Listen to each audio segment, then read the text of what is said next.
John Pierpont Morgan, a name synonymous with wealth and power on Wall Street. Nicknamed Pierpont, Morgan wasn't just another rich guy. He was a financier who reshaped American business in the late 19th and early 20th centuries. J.P. Morgan, born John Pierpont Morgan in 1837, wasn't your typical picture of a powerful businessman. Unlike many tycoons of the time, he wasn't born with a silver spoon in his mouth. Sure, his father was a banker, but J.P. was a sickly child. He battled illnesses most of his youth, spending a lot of time indoors reading and studying. But here's the thing, all that reading paid off. By his teens, J.P. was already showing a knack for finance. He followed in his father's footsteps, landing a job on Wall Street at a young age. This was the Gilded Age, a time of immense wealth creation and ruthless competition. J.P. thrived in this environment. J.P. wasn't just another Wall Street player. He was a strategist. He saw the potential in railroads, a booming industry at the time. He used his financial savvy to merge smaller railroad companies into giants. This process, known as Morganization, gave him immense control over the American economy. But J.P. wasn't just about railroads. He had his fingers in steel, shipping, and even art collecting.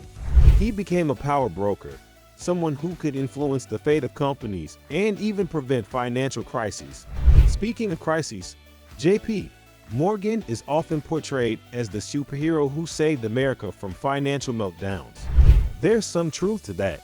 During the Panic of 1907, a major financial scare, J.P.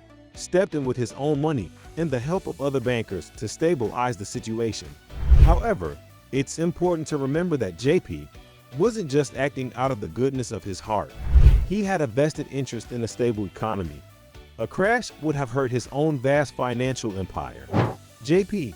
Morgan died in 1913, leaving behind a massive fortune and a legacy that's still debated today. The bank he founded eventually became J.P. Morgan Chase, one of the biggest financial institutions in the world. J.P. Morgan's influence was undeniable. He helped shape American industry and finance, but his tactics, like consolidation through mergers, were often ruthless and led to monopolies.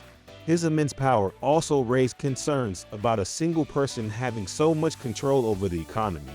So, did J.P. Morgan own America? Not quite. While he wielded immense power, America was, and still is, a democracy. However, his story does highlight the growing concentration of wealth and the influence of big finance in the early 20th century. J.P. Morgan's story is a reminder that history is complex. He was a brilliant businessman, but also a product of his time. So what do you think? Was J.P. Morgan a force for good or a symbol of an unequal system?